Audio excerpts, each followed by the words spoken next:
Bonjour à tous et bienvenue pour ce nouvel épisode de Caillou News, votre émission d'actualité bimensuelle du monde de l'escalade. Et cette semaine, eh bien, comme d'habitude, j'ai énormément de news à vous partager. D'abord, on parlera ascension de 9 à bloc, une valeur devenue complètement sûre dans cette émission. Ensuite, on vous parlera d'une aventure extrême que s'est lancée la grimpeuse Laura Pino, dont on avait déjà parlé dans un précédent Caillou News. Ensuite, on ira du côté de Kalymnos en Grèce pour décrypter un tragique accident d'escalade qui s'est déroulé là-bas. Puis enfin, on terminera par vous dévoiler la sélection officielle de l'équipe de France de difficulté pour les premières Coupes du Monde de la saison. Tout ça, c'est dans l'épisode. On est parti.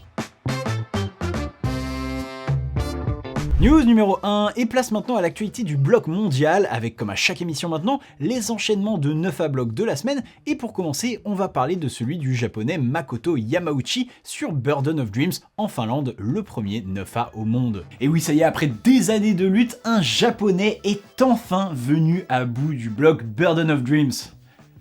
Et c'est un mec qu'on connaît pas. C'est dommage.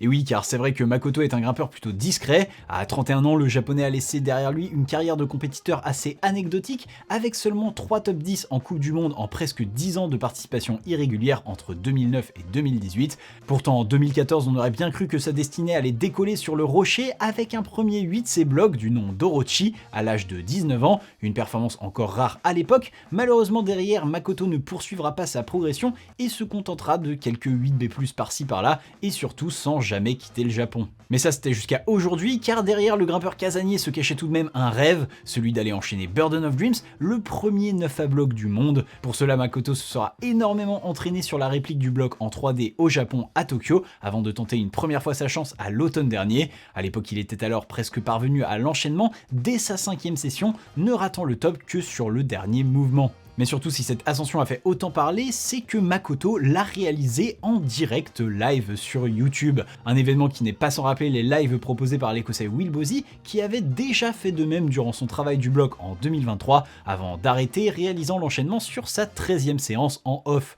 Enfin, Makoto, lui, n'aura pas eu besoin d'aller aussi loin et aura enchaîné le bloc sur sa 2e séance, et donc son 2e live de la saison. Un live dans lequel vous aurez le temps de voir Makoto prendre des pauses, s'échauffer, tester les prises, parler de 48 minutes et 13 secondes. C'est le moment de l'enchaînement dans la vidéo. Me dites pas merci. Et oui, parce que un live c'est sympa quand on le regarde en direct, mais j'ai découvert sur cette ascension que se le taper en différé, surtout quand on ne parle pas la langue du streamer en question, c'est quand même vachement moins sympa. Enfin, un très bel enchaînement de la part de Makoto, qui rentre dans le cercle moins fermé de jour en jour des ascensionnistes du 9 à bloc, aux côtés notamment du sud-coréen Lee Sung-soo, qui vient lui aussi d'ajouter un nouveau bloc de la cotation à son palmarès, Alphan sur le site de Shironiko en Suisse. Une véritable bataille mentale pour Sung-soo qui aura dû faire face au changement de conditions météo et donc à la friction chaque jour pour s'adjuger son 2e 9 à bloc et en profiter pour rentrer dans le top 10 des meilleurs bloqueurs de la planète. Enfin, je terminerai par un petit mot sur le bloc Alphan qui redevient lui le 2e bloc le plus répété de la cotation, juste derrière son homologue américain Return of the Sleepwalker.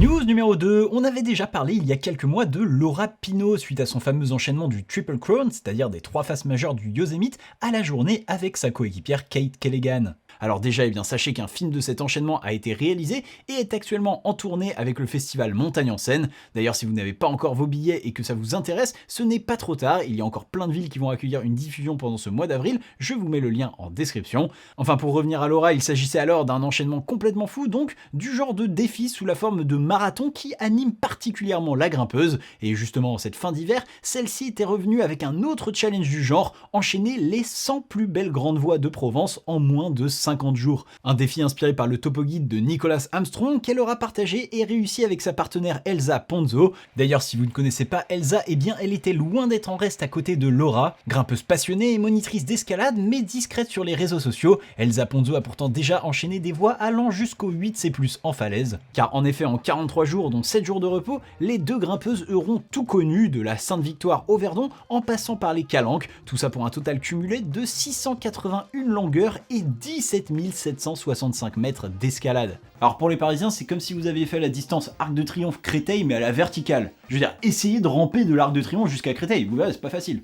Une aventure durant laquelle les deux grimpeuses auront bataillé contre la fatigue, mais aussi la météo, avec des journées de vent dantesques montant à plus de 100 km/h et des températures parfois glaciales. Finalement, les deux coéquipières auront bouclé ça avec succès, avec même 7 jours d'avance sur l'objectif. En attendant, on l'espère, une vidéo du récit et un prochain défi fou à venir, mais ça, on n'en doute pas une seconde. News numéro 3, il y a 2 semaines, c'est un accident tragique qui a secoué le monde de l'escalade. Un grimpeur tchèque d'une 60aine d'années est décédé à la suite d'une chute sur le site mythique de Kalymnos en Grèce. Jusque-là, rien de si inconcevable, bien que déjà déchirant, sauf que la vraie raison de son exposition médiatique, c'est que cet accident n'avait en apparence aucune raison d'arriver. Alors que Petr Urban, de son patronyme, était tranquillement en train de redescendre de sa voie, les 2 ancrages du relais qui maintenaient sa corde auront cédé en même temps. À ce moment-là, Petr avait déjà enlevé les 2 dernières dégaines de sa voie, mais la 3e aurait dû suffire à arrêter cette chute. Malheureusement, comme les ancrages du relais et sous le poids de la chute, le point aura lui aussi cédé au moment de l'impact, faisant terminer la chute du grimpeur au sol.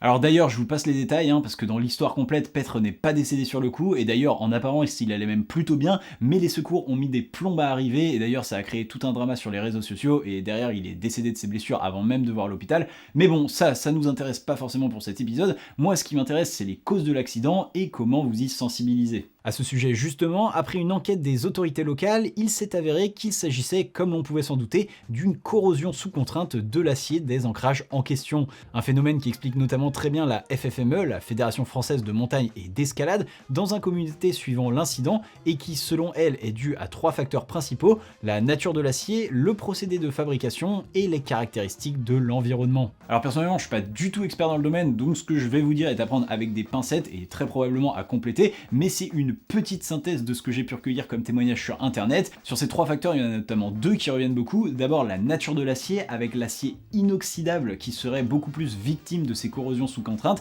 et notamment l'acier inoxydable A2, donc voilà, des fois vous aurez des petites inscriptions sur les broches, donc A2 ou A4, faites bien attention à ça. Et sinon, il y a évidemment l'environnement avec ce genre d'accident qui arrive très régulièrement, voire quasiment systématiquement sur les zones littorales, et c'est dû à l'humidité et à la salinité de l'air. Et quand je dis littoral, ça veut dire bord de mer direct, évidemment, mais ça peut aussi vouloir dire plusieurs dizaines de kilomètres dans les terres, donc faites bien attention à ça. Et de manière générale, je ne saurais mieux vous conseiller que de bien vérifier vos points d'ancrage et même de les tester un petit peu quand vous allez grimper en extérieur. Un mal invisible assez terrifiant donc, mais qui, rassurez-vous, reste tout de même extrêmement rare, notamment en France. Et d'ailleurs, l'UIAA, l'Union internationale des associations d'alpinistes, a publié suite à cet incident une cartographie des lieux où ce type d'accident avait déjà été détecté. Je vous mets le lien en description. News numéro 4. Et alors que la saison internationale approche de plus en plus, la FFME, la Fédération Française de Montagne et d'Escalade, a dévoilé il y a quelques jours les grimpeurs français qui seront sélectionnés pour les premières Coupes du Monde de difficulté de la saison. Pour la première étape qui aura lieu en Chine à Wujiang du 9 au 10 mai, on retrouvera ainsi chez les hommes Max Berton et Sam Afzou, tous deux préqualifiés grâce à leurs résultats des années précédentes, puis Younes Aubert Masmoudi et Victor Guillermin grâce à leur place au sélectif en équipe de France, et enfin Pierre Marzullo qui profite de la place en plus suite à ses bons résultats du sélectif. Chez les femmes, la seule athlète qualifiée d'office était Zélia Afzou, qui sera accompagnée par la taulière Manon Illy et la toute jeune Swan Lamblin-Burguet, 17 ans seulement, sans oublier Ina Plasou-Djiga qui, comme Pierre Marzullo, récupère la place supplémentaire. Pour la deuxième étape de Prague du 3 au 7 juin en République tchèque, si on retrouve globalement les mêmes noms, quelques places supplémentaires seront à prévoir grâce à la proximité géographique de l'étape. Chez les hommes, le seul grimpeur supplémentaire sera Arsène Duval, alors que Léo Afzou rentre sur la liste en tant que remplaçant, tandis que chez les femmes, c'est Kaina Vivian et Matcha Brébion qui feront leur apparition devant Emi Bro qui assurera le poste de remplaçante. Alors je me permets de faire une petite parenthèse dans cette émission, on va passer au reste des news, et justement à propos de cette rubrique, eh bien ça fait longtemps que j'ai un petit problème. En fait, quand j'ai lancé la rubrique du reste des news, donc au début des émissions K-News, l'idée c'était vraiment de faire un petit zap avec des toutes petites infos qui venaient compléter les grosses news de début d'émission, sauf qu'avec le temps ça s'est un peu perdu et je me suis simplement mis à faire des plus petites news dans le reste des news, mais qui avaient fondamentalement aucune différence avec les grosses news. Donc l'idée ça va être de revenir un peu à ça pour deux raisons raisons principales. La première, c'est pour que je puisse vous parler de plus de choses, notamment de grimpeurs qui n'ont pas forcément réalisé quelque chose et qui n'ont pas vraiment leur place dans les news, mais c'est toujours sympa de suivre leur actualité, surtout quand ils travaillent sur des projets. Et la deuxième, c'est de pouvoir parler de choses dont j'ai pas assez d'informations pour vous en parler dans une vraie news. Donc voilà, ça va pas beaucoup changer, vous allez voir, c'est juste que ce sera vraiment un zap avec beaucoup plus de petites news et j'espère que ça vous plaira, vous me le direz en commentaire. Et dans ce reste des news, Jakob Schubert, le grimpeur autrichien, est déjà allé mettre les mains dans Duality of Man, la 4e voie proposée 9C au monde, une vidéo déjà disponible sur sa chaîne YouTube et que je vous invite à aller voir via le lien en description, en sachant que Jakob est maintenant le seul grimpeur au monde à avoir mis les mains dans 4 des 5 9C existantes au monde, de quoi un peu se la péter. Je vous avais déjà parlé de la sortie du film L'escalade du futur, un film prospectif sur l'avenir de notre sport réalisé par le bien connu Guillaume Broust avec en grimpeur star le Suisse Cédric Lachat qui pour l'occasion avait réalisé un genre de tour du monde pour recueillir les témoignages de plusieurs grimpeurs iconiques de la pratique comme Chris Sharma, Julia Chanourdi, Dave Graham ou encore Eline Le Ménestrel. Et bien depuis cette semaine le film est disponible gratuitement sur YouTube donc n'hésitez pas à aller le voir, là encore le lien est en description. Ça fait un moment qu'on n'avait pas parlé de Will Bozy, et bien c'est normal puisqu'il est encore occupé à grimper des cailloux aussi moches qu'extrêmes. Cette fois-ci le nouveau projet de l'écossais se nomme Defying Graffiti en référence à Defying Gravity 8C aux États-Unis, mais se trouve lui à Dumby en Écosse et semble particulièrement difficile. Pour l'instant Will n'a d'ailleurs toujours pas réussi le deuxième mouvement du bloc qu'il décrit comme le potentiel mouvement le plus dur qu'il n'ait jamais essayé, une sacrée comparaison quand on sait que l'écossais a déjà fait tomber Burden of Dreams. La FFME, la Fédération Française de la Montagne et l'Escalade, réfléchit actuellement à faire évoluer son système de licence et dans cette optique, elle vient de partager une enquête à disposition du grand public pour pouvoir recueillir des informations et les avis de ses pratiquants. Une belle opportunité de faire entendre le vôtre et d'ailleurs ça me paraît très important pour vous d'aller répondre à cette enquête afin de participer le plus activement possible au développement du paysage de l'escalade française et pour ça je vous mets le lien en description. Quelques photos maintenant qui ont défrayé la chronique lors de ces derniers jours. Les deux stars du free solo, Alex Honnold et Alain Robert, ont été aperçus ensemble dans le quartier de la Défense à Paris, de quoi spéculer sur une collaboration pour une future grimpe urbaine en free solo. Enfin malheureusement j'arrête tout de suite vos fantasmes puisqu'apparemment il ne s'agirait pas de ça, mais seulement d'une rencontre entre les deux hommes pour préparer un biopic sur la vie d'Alain Robert qui sortirait en 2027. Et la grimpeuse Ai Mori est en très grande forme en ce moment, déjà sacrée championne de div du Japon il y a quelques semaines, la jeune prodige a récidivé en roulant sur la concurrence au championnat d'Asie de bloc et de difficulté avec, chose assez rare pour le souligner, un score parfait de 100 points en bloc. Chez les hommes on notera la victoire de Do Yoon Lee en bloc en l'absence de son grand rival Sorato Enraku qui aura participé à la difficulté mais qui aura terminé simplement deuxième derrière son compatriote Neo Suzuki. Allez, on termine ce reste des news avec l'accueil de l'Albanie en tant que 104e nation membre de World Climbing, la fédération internationale d'escalade, et on leur souhaite évidemment très bonne chance sur le circuit de Coupe du Monde. Et voilà, c'est tout pour les news, et maintenant on passe aux croix de la semaine. Et on commence avec ce qui est probablement la plus grosse croix de la semaine et la libération du Champ des Muses, une nouvelle voie côté 9B par le falaisiste français qu'on ne présente plus, Seb Bouin. Situé sur le site de Romeyer dans la Drôme et équipé par le local Quentin Chastaignier, le Champ des Muses devient donc l'une des voies les plus dures du paysage français, après les récentes introductions du Bombay Bleu ou encore du Bruit de l'acide dans cette cotation durant les derniers mois. Une voie que Seb aura travaillé à plusieurs reprises, sans pour l'instant être plus précis quant à son nombre de voyages sur place. Ce que l'on sait, c'est que juste avant de partir pour son voyage en Chine de ce début d'année, il était alors tombé plusieurs fois dans les derniers mouvements et ne pensait qu'à revenir une fois rentré d'Asie. Finalement, il lui aura encore fallu quelques essais pour revenir à ce point avant de l'enchaîner et d'ajouter à son palmarès une nouvelle voie qu'il qualifie de 9B soft. Et on continue avec une deuxième très grosse croix française cette semaine par Jules Marchalan qui vient d'enchaîner Efira 8C+, sur le site de Chironico en Suisse. Et oui, ouvrez bien vos oreilles puisqu'il s'agit là du premier 8C+ bloc pour le français, alors qu'on le rappelle, il avait déjà flashé un 8C bloc il y a presque un an. Une absence dans le palmarès qui paraissait comme une anomalie alors que pourtant cela ne fait pas si longtemps que Jules s'est hissé dans le très haut niveau du bloc extérieur. Une ascension qui se sera déroulée en 3 jours seulement, pourtant selon Jules, le déroulé du travail ne laissait pas présager d'un enchaînement aussi rapide alors qu'il n'avait réussi à tenir la pince du crux que quelques fois auparavant sans jamais réussir à rien lier avec. Cependant le français aura sorti le run parfait au bon moment à la toute fin de sa séance et en pleine nuit. Une belle croix pour Jules avant de revenir à du travail sur de la voie, probablement sur Rastaman Vibration 9B et Biographie 9A+, à Séuse. Et on continue avec une très grosse première ascension, celle du blog Bugelbret sur le site de Zillertal en Autriche par nul autre que l'un des meilleurs bloqueurs du pays, si ce n'est peut-être le meilleur, Nikolai Uznik. Bugelbret, c'est un blog que vous connaissez peut-être déjà puisqu'il s'agit ni plus ni moins d'une extension du blog bien connu Bugeleisen, un blog libéré en 2001 par Clem Loscott, puis auquel le finlandais Nalle Ukateival avait déjà ajouté un départ assis en 8C en 2014.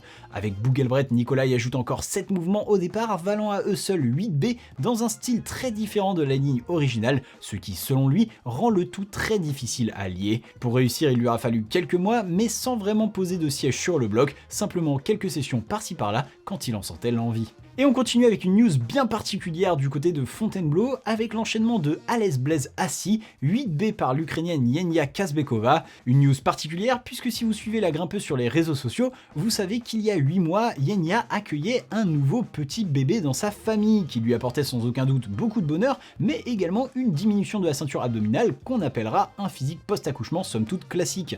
8 mois, c'était donc un délai extrêmement court pour espérer revoir la grimpeuse à un aussi haut niveau, sans compter qu'il s'agit là de son tout premier 8B en carrière. Un exploit monumental soutenu par une autre grimpeuse et jeune maman professionnelle, la britannique Shona Coxey, qui partageait ce séjour avec l'Ukrainienne, comme quoi un bébé c'est peut-être une petite pause dans une carrière, mais surtout beaucoup de force pour la suite. Et on enchaîne sur le site de Surana en Espagne où Ainise Bellar Barrucia enchaîne 2 nouvelles voix côté 9A, la Reina Mora et Victimes del Futuro.